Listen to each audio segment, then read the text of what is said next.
하나님 직접 부르셔서 부름에 순종하는 자에게 복을 허락하십니다. 아브라함이 갈대아니 우리에서 우상 속에서 사는 것을 오래 볼 수 없어서 하나님이 직접 주권을 행사해서 하나님의 백성을 만들고 결심을 했습니다. 그 창세기 10장 1절에 여호와께서 사람이 한 것이 아니다. 하나님께서 직접 말씀하셨어요. 여호와께서 아브라함에게 이르시되 너는 너의 고향과 친척과 아버지 집을 떠나 내게 보여줄 땅으로 가라. 내가 너로 큰 민족을 이루고 내게 복을 주어 내 이름을 창대하게 하리니 너는 복이 될 때다. 널 축복한 자에게는 내가 복을 내리고 널 저주한 자에게는 내가 저주하리니 땅의 모든 족속이 너로 말미암아 복을 얻을 것이다. 하나님의 주권으로 아브라함을 택하여 부르셨습니다. 아담과 하와는 하나님이 지어서 일동자에 두었지만 하나님의 주권에 반역을 했습니다. 노아의 후손들도 홍수에서 건져서 살려주었는데 하나님의 주권을 배반했던 것입니다. 그러므로 이제는 하나님 직접 불러서 주권적 행사를 하시려고 갈대아우리에서 아브라함을 택하여 불렀습니다. 하나님 주권으로 아브라함을 택하여 부르실 때 아브라함 믿음으로 부르심을 받을 때 순종하여 장래 유업을 받을 때 나아갈 바를 알지를 못하고 나갔습니다. 그러나 하나님의 주권에 복종한 아브라함에게는 하나님이 무엇을 해주셨습니까? 하나님은 너로 큰 민족을 이루게 해줄 것이라고 겁니다. 이와 같이 언약이 이루어질 것은 아브라함이 다음과 같은 영적 인간적인 면들이 갖춰져 있기 때문에 거부가 될 수 있었습니다. 먼저는 부지 중에 하나님을 대접한 아브라함입니다. 아브라함의 축복의 근원이었습니다. 그는 다른 사람들에게 축복을 나눠주기를 좋아했습니다. 축복받을 습관과 행동을 한 사람입니다. 부지 중에 찾아온 손님을 극진히 대접했습니다. 어느 날 낯선 사람이 셋이서 길을 지나가는 것을 보고 자기 집에서 쉬었다가 가라고 하면서 정성껏 대접했습니다. 믿음의 사람의 특징은 사랑에 많다는 겁니다. 손님 대접을 잊지 말라. 이래서 부지 중에 천사들을 대접한 이들이 있었느니라. 히브리 13장이죠. 이런 말씀을 듣는 자신은 얼마나 다른 사람들에게 친절히 베푸고 제재받았는가 생각해 보십시오. 창세기 16장 6절부터 아브라함이 급히 장막으로 가서 사라에게 이르되 속히 공원가로 세 쌀을 가져다가 반죽하여 떡을 만들라. 사라는 말없이 순종했습니다. 여기서 부부의 헌신을 봅니다. 그리고 종들로 일사부란하게 아브라함의 지시를 따라서 움직였습니다. 한 가족 일체를 이룬 헌신을 보세요. 이 가족이 얼마나 아름답습니까? 아브라함은 손님을 마음 중심으로 섬겼습니다. 그 섬김은 의무적인 섬김이 아니었어요. 의무적인 섬김은 섬김이 아닙니다. 우리의 섬김이 하나님이 맡겨주신 일인 줄 알고 기쁨과 즐거움으로 하십니까? 항상 성령님에게 우리 집에 우리 교회에 데리고 온 사람이라고 생각하고 돼야 됩니다. 창세기 18장 8절 말씀에 아브라함이 버트와 우유와 하인의 요리하는 송아지를 가져다가 그들 앞에 진설하고 남 아래 모서 섬에 그들이 먹으니라 그랬습니다. 이렇게 아브라함은 철저하게 섬김의 자리에 있었습니다. 아브라함이 이렇게 손님을 대접함으로 그에게 임한 결과가 무엇이었습니까? 첫째로 자신도 모르게 하나님과 천사를 대접했습니다. 히브리 14장에 보면 손님을 대접한 것에 부지 중에 행위됐다고 해서 다시 말하면 알지 못하고 한 일이었습니다. 지나가는 평범한 손님을 그저 정성껏 대접했어. 그런데 그 손님이 천사였습니다. 우리가 이 세상을 하직하고 할례를 갔을 때 이런 일이 있을지는 모르겠습니다. 제가 암흑의 천사입니다. 그때 저를 당신들로 잘 대입해서 정말 고맙습니다. 아니 우리 집에 언제 오셨습니까? 하고 놀랄 겁니다. 우리 주변에 주진 사람이 있습니까? 목마른 이웃이 있습니까? 손님이 있습니까? 헐벗은 사람이 있습니까? 병든 사람이 있습니까? 오해 갇힌 사람이 있습니까? 지금 이 지구촌에 하루에 수만 명이 단순히 먹지 못해서 굶어 죽어가고 있다는 사실을 아십니까? 우리가 그들을 어떻게 섬기고 있습니까? 부지 중에 손님을 대접해서 하나님과 천사들을 대접하는 아브라함의 모습을 보십시오. 실제로 문제의 해결을 받습니다. 아브라함이 한참 손님을 대접하고 있었는데 찾아온 손님들이 그에게 물었습니다. 내 아내 사라가 어디 있느냐? 장막 안에 있는데요. 그가 가르쳤을 때 여태까지 주어가 복수로다고 여기 와서 단수로 사용했습니다. 그러니까 한 사람이 집중적으로 얘기했습니다. 그가 누굽니까? 하나님이십니다. 아브라함과 사라는 처음에는 자신들을 방문한 사람이 누구인지 모르다가 차차 그가 하나님 보신 사자임을 알게 됩니다. 나그네 대접한 것은 하나님이 나에게 보내신 이웃을 대접하는 겁니다. 내가 대접해야 할 나그네 하나님의 사자가 누굽니까? 창세기 14장 10절보다 그가 이르시되 내년 이맘때 내가 반드시 내게로 돌아오니 네 아래 사라에게 아들이 있으라 하시니 해결 못한 문제를 가지고 계십니까? 문제 해결에 좋은 방법이 있습니다. 그 문제에 빠져있지 말고 문제를 보다 훨씬 더 커다란 아픔 속에서 고통하고 있는 이웃을 보세요. 그래서 그들에게 복음을 전하고 그들을 섬기세요.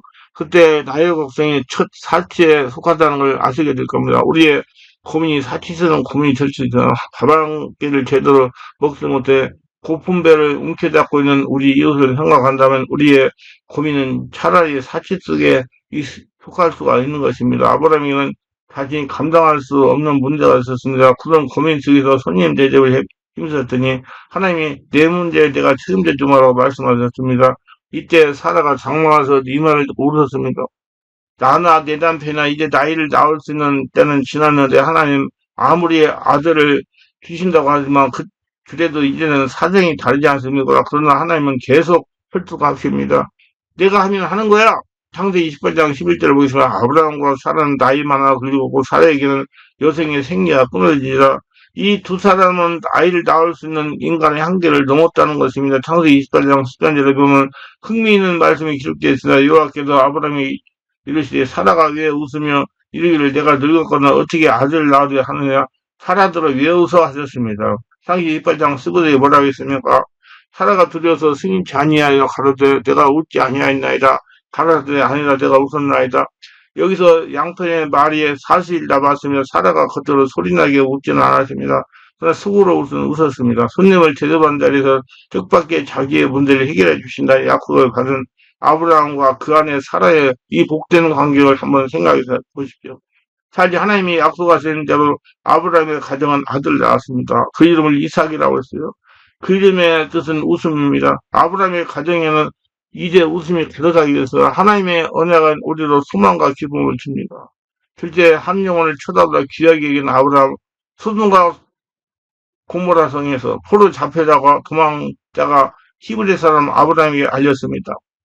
이 사람은 엘렘 연합군의 소돔성을 공격할 때 요행의 몸을 피했거나 포로 잡혀가던 중 필사의 탈출을 한 소돔 거민입니다. 여기서 처음으로 히브리 사람이라는 명칭이 언급됩니다. 그래서 여기서 아직 하나님의 선민인 아브라함의 모든 후예를 가리키는 민족의 의미가 아니라 단순히 셈 계통의 에벨의 후손을 가리키는 말이거나 혹은 유브라데스 강을 건너 팔레스타인으로 이주한 자라는 의미일 뿐입니다.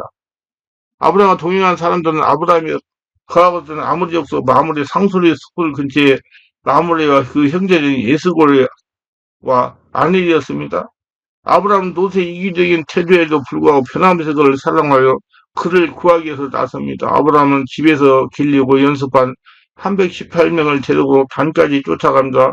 여기서 집에서 길린 자란 돈을 주고 새로 사온 자가 아니라 아브라함의 가정에서 소속된 사람들 사이에서 태어난 자식들을 의미합니다. 아브라함은 그들을 평소에 연습시킨 것 같습니다. 공공적인 치안 조직과 제도가 일찍 갖춰져 있다는 고대 사회에서는 스스로 대상과 생명을 보호하기 위해 자급석이 필요했을 것입니다.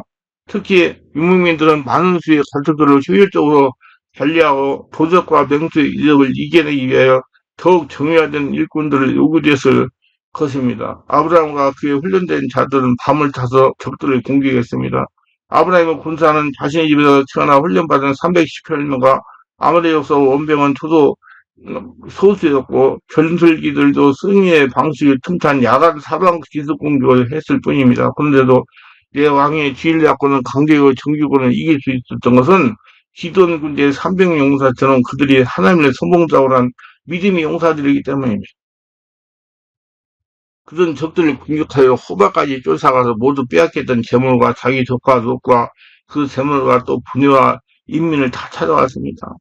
호반은 갈대아 땅이었어서 오늘날 이곳은 다메섹 후방 80km 지점 다메섹의 헬미아라 통하는 도로상에 위치한 현재 호바와 동일한 시기에서 아브라함이 자신이 조카 롯을 구하기 위해 군사를 일으키는 것은 정당합니다. 그런데 한 걸음 더 나가서 롯의 모든 이웃까지 구해준 것은 아브라함은 타인의 불량도 생각할 줄 아는 보다 성숙된 신앙을 보이고 있는 것입니다. 하나님은 한 영혼보다 천하를 귀하기엔 아브라함에게 복을 하셨습니다. 모두 빼앗겼던 재물과 자기의 조카 롯과 그의 재물과 또 분녀와 친척을 다 찾아왔더라. 아브라함이 그들 오멜과 그와 함께한 왕들을 처부수고 돌아올 때 소돔 왕이 사엘 골짜기 곧 왕의 골짜기에다가 그를 영접하였고 살렘 왕 멜기세덱이 떡과 포도를 가지고 나왔으니 그는 지기 높으신 하나님의 제사장이었더라. 그가 아브라함이 축복하여 이루자 천재 주제시오 지기 높으신 하나님이여 아브라함이 복을 주셔서 너희 대적을 내 손에 붙이며 지위 높은 하나님을 찬송할지로다 하며 아브라함이 그 얻은 것의 10분의 1을 멜기세덱에게 주었더라. 창세기 18장 14절로 16절 20절. 이렇게 하나님은 한 영을 천하보다 귀하게 여기셨습니다. 셋째, 독자라도 아끼지 않고 하나님께 드리는 아브라함과 그 아들 이삭을 도남에 있어 창세기 22장이라는 아브라함이 이삭을 번제로 드리라는 하나님의 명예에 따르는 것을 빼놓을 수 없습니다. 이 말씀은 정말로 단단한 순종의 말씀으로 하자되지만 한편으로는 보면 하나님은 참 고약한 시가 아닌가 싶을 정도로 우울하셨고 그것이 보통 사람은 생각도 할 수 없었지만 아브라함은 따랐다는 점을 이야기 안 할 수가 없습니다. 도대체 하나님은 왜 아브라함에게 이삭을 바치라고 했을까요? 그리고 이 말씀은 정말로 어떤 말씀인가 순종에 관한 말씀이라는 것은 맞지만 정말로 하나님께서 아브라함이 얼마나 순종하는지 시험해 보시는 것 그것이 이 말씀을 우드리는가 하는 점입니다. 아브라함은 하나님께서 고향에서 불러내어 하나님께서 지시할 땅으로 이끌어내신 택한 사람입니다. 하나님은 아브라함이 하나님께서 아들을 주시게 했지만 아들이 나지 않자 자기 스스로 함으로 하나님의 약속을 잃어버리고 이스마엘도 낳지도 하나님께서 이스마엘 하나님께서 아들이라 하지 않으시면서 끝내 주신 아들 이삭입니다. 그리고 그 아들을 번제물로 바치려고 하시는 겁니다. 지금 아브라함에 관한 창세기의 말씀은 하나님을 믿는 모든 사람의 신앙 여정을 말씀하는 것이라고 누누이 이야기해 왔습니다. 그렇지 않은 것은 아브라함의 고향을 떠난 것이 이장을 쫓는 가치관으로 살던 사람이 하나님께서 정하신 인간의 정체성을 자신의 가치관으로 삼는 자리에 이끄심을 갖듯이 아브라함에게 아들 이삭을 바치라고 하신 것 역시 사람이 하나님을 믿는 여정에서 반드시 있는 일이라는 것을 생각해야 됩니다. 그렇다면 아브라함에게 이삭은 어떤 존재이며 이것은 또한 오늘 창세기의 말씀을 또 아브라함과 이삭에 관한 말씀을 읽고서 하나님의 뜻을 이루어가는 사람에게는 어떤 것이 이삭과 같은 것이며 오늘 우리는 하나님께서 어떤 것을 마저 바치라고 하시는지 생각해 보는 것이 바로 이 말씀을 바라보는 관점이라 할 수 있습니다. 그걸 알기 위해서 먼저 아브라함의 여정을 잠깐 돌아보겠습니다. 아브라함의 고향은 사람들이 바벨탑을 쌓았던 땅입니다. 땅은 다른 것이 아닙니다.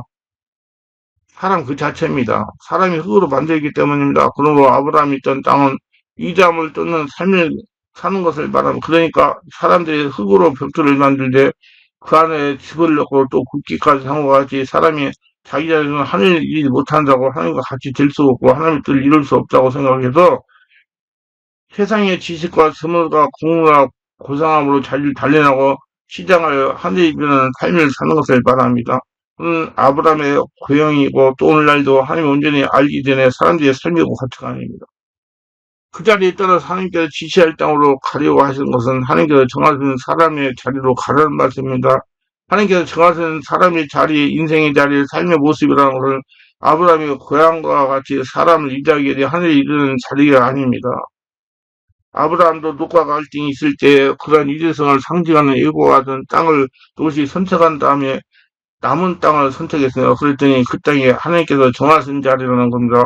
즉 하나님이 정하신 사람의 자리 위장을 쫓는 삶을 사는 것이 아니라는 것입니다. 그리고 하나님의 약속을 스스로 힘으로 이루는 본성을 광야로 보내는 여정을 거칩니다. 하나님께서 아들을 주시겠다고 하지만 아들이 생기지 않자 자신의 힘으로 낳은 아들인 이스마엘이 광야로 쫓기는 것입니다. 즉 행위로 성경을 기른 거 소위를 들음으로 하나님의 의를 이룬다는 생각이 것들은 율법의 세계라는 걸 알고 자신에게서 내어버리는 여정을 지나야 한다는 것입니다. 그리고 도저히 자신 힘으로 할 수 없는 일, 곧 백세의 아들을 얻었습니다.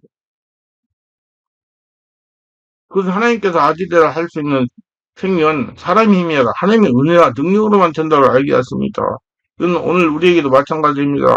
하나님의 아들이 되는 것은 산에 가서 소나무를 뿌리를 뽑는 기도가 아니고 성경의 몸을 지켜내기 위하여 새벽기도 철야기도를 하는 것도 아니고 이론을 한 번 틀림없이 11절 들어 노력하는 것도 있는 것도 아닌 자리에서 남자라야 하나님의 아들이 되는 겁니다. 그게 하나님이 온전히 할례라고 딱 하나님 허락한 대로 했을 때 그게 하나님의 아들이 되는 겁니다. 근데 그 아들을 번제로 바치다니 하나님께 주신 것인데 하나님을 믿는 사람이 있어서 자기 능력으로 얻는 것도 아니고 또 이장을 쫓는 것도 아닌 아들고 하나님께 주시겠다고 하시는 것인데 그것을 왜 번제를 자려고 하느냐는 것입니다.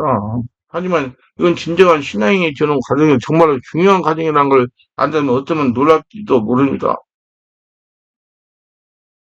아브라함이 이삭을 바친 사건이 이 사건은 아브라함의 생애나 그 이상의 중요한 사건입니다. 이게 창세기 22장에 나옵니다. 이 사건은 하나님이 아브라함을 시험하는 사건입니다. 이절에 보면 내 아들, 내 사랑하는 독자 이삭을 데리고 모리아 땅으로 가서 내게 일러준 한산 거기서 그 번제를 들으라고 했어요. 이삭이 독자를 몰라서 하나님이 번제를 바치라는 게 아닙니다. 내 아들, 내 사랑하는 독자 이삭으로 그랬습니다. 하나님이 이삭을 사랑하는 아브라함의 마음을 다 알고 계십니다. 근데 그를 번제로 드리라는 겁니다. 이삭을 잡아 각을 쪄서 하나님께 불날로 바치면 어떻게 됩니까? 아브라함의 대가 끊깁니다. 첩이 아들 이스마엘은 어쨌든 쫓아냈습니다. 하나님은 아들마저 하나 남은 아들마저 잡아 바치면 제가 끊길 뿐 아니라 하나님이 이삭을 통해 자손을 번성케 하려 하늘의 벌과 같이 바닷가의 모래처럼 많게 하겠다는 약속 또한 이삭을 통해 천하만비의 복을 받게 하겠다는 약속은 어떻게 됩니까? 그러므로 이삭은 절대 죽을 수 없습니다. 이삭 등에는 하나님의 축복의 약속이 옆에 있습니다. 반드시 살아야만 하는 이삭입니다. 근데 하나님이 이삭을 죽여 바치라는 겁니다. 근데 이 더 놀라운 건 아브라함의 반응이 일말의 저항도 없이 3절을 보세요. 아브라함이 일찍이 일어나 나귀의 안장을 채우고 두 종과 그의 아들 이삭을 데리고 번제했을 나무를 쪼개가지고 떠나 하나님이 자기에게 일러주신 곳으로 가더니 뭐가 그리 유쾌한 일이라고 새벽까지 길을 떠납니다. 4절을 보세요. 제3일에 아브라함이 눈을 더 그곳을 멀리 바라본지라 할만의 번제들을 모리아 땅에 도착했다는 거다. 사흘 길을 걸으면서 아브라함이 무슨 생각을 했을까요? 처음에는 얼떨결에 하나님의 명령에 순종해서 집을 나섰다고 해도 사흘이면 충분히 정신을 차릴 시간입니다. 그렇다면 생각을 바꿀 수도 있었습니다. 요나처럼 변심해서 다른 곳으로 달아날 수도 있는 시간이었어요. 그러나 아브라함은 그렇게 하지 않았어요. 창세기 22장 9절로 10절 하나님이 그에게 일러주신 곳이 이른지라 이에 아브라함이 그곳에 제단을 사고 나무를 버려놓고 그의 아들 이삭을 결박하여 제단 나무 위에 넣고 손을 내밀어 칼을 잡고 그 아들을 잡으려 하니 그랬어요. 아브라함은 지금 쇼하는 게 아닙니다. 정말 이삭이 보고 딸이라고 합니다. 이어지는 11절을 보면 하나님이 다급해서 아브라함을 부르십니다. 아브라함은 그 순간을 기대하고 연기하지 않았습니다. 그러면 대체 무슨 생각으로 아브라함이 자기 아들을 죽이려 했을까요? 물론 아브라함이 믿는 구석이 있어서가 아니라 압도적인 하나님의 권위에 들려 고니안에게 아들을 잡으려 했을 것이라는 거 저는 생각했습니다. 하나님 무서워가지고 하나님 사람들 그렇게 생각하니까 자꾸 아브라함에게 책임을 묻고 있으면서 이 세상에 이런 예배가 어디 있겠습니까? 차라리 나를 죽이라고 했어야 하지 않습니까? 한마디만 항의라도 해야 하지 않습니까? 그래서 이 아브라함은 볼 때 저는 납득이 되지 않았습니다. 근데 이것은 제 오해였어요. 저는 눈높이로 위대한 믿음이 있어서 아브라함을 예단한 결과였어요. 히브리서 12장 17절에 다시 봅자. 아브라함이 시험을 받을 때 믿음으로 이삭을 드렸으니 그는 약속들을 받은 자로 돼 그 외아들을 드렸느니라. 이 구절 없으면 우리는 아브라함을 이해할 수 없을 겁니다. 아브라함은 시험을 받을 때 믿음으로 이삭을 드렸어요. 아브라함은 이삭을 죽이면 하나님의 약속이 다 날아간다고 알고 있었습니다. 그럼에도 그는 믿음으로 이삭을 드린 겁니다. 어떤 믿음으로 그렇게 했습니까? 19절입니다. 그가 하나님이 능히 이삭을 죽은 자 가운데 다시 살릴 줄 생각하신지라. 비유컨대 그를 죽은 자 가운데 도로 받은 것이다 그랬어요. 아브라함은 아들 이삭을 하나님이 돌려줄 줄 믿고 살려주실 줄 믿고 실제로 죽이려고 했습니다. 그토록 아브라함은 하나님이 태산같이 믿었어요. 내가 아들을 죽였을 때 하나님이 안 살려주시면 어떻게 하나? 라고 생각했다면 이삭을 죽일 수 없었을 겁니다. 아브라함이 이렇게 나오니까 다급해지는 것은 하나님입니다. 당당한 칼을 거들어갔습니다. 하나님에 대한 태산 같은 믿음이 하나님마저 백기를 드십니다. 그래서 아브라함이 이 시험을 통해 하나님의 그를 믿음으로 인정하시고 명실상부한 믿음의 조상으로 공인하셨습니다. 이제 내 믿음을 알겠다고 하셨습니다. 그러면 시험이 크면 큰 만큼 그 시험을 통과하면 큰 영광을 얻습니다. 하나님께서 아브라함을 불러 축복하셨습니다. 여호와의 사자가 하늘로부터 두 번째 아브라함을 불러 이르시되 여호와께서 이르시기를 내가 나를 가지고 명사하노니 내가 이같이 행하여 네 아들을 독사라도 아끼지 아니하였은즉 내가 되게 큰 복과 은혜를 주고 내 씨를 크게 번성하여 하늘의 별과 같고 바다의 모래와 같이 하리니 내 씨가 그 대적의 성문을 차지하리라. 또 내 씨로 말미암아 천하 만민의 복을 받으리니 이는 내가 나의 말을 준행하였습니다. 하셨다 하니라. 창세기 22장 15절로 18절 모두 이런 축복을 받으세요. 순종해가지고. 하나님께 돌려받으세요. 기도합니다. 오늘 또 저희 설교를 끝까지 시청하신 분들 축복 하소서 구독, 좋아요, 알람 설정, 공유하신 분 축복 하시고 모두 은혜 충만 성령 충만하셔가지고 아브라함 같이 독사도 아끼지 않고 드리고 하나님께 다시 돌려받아 하나님의 축복 속에 살아가는 모두 되게 하소서 체험하게 하소서 예수님 이름으로 기도합니다. 아멘.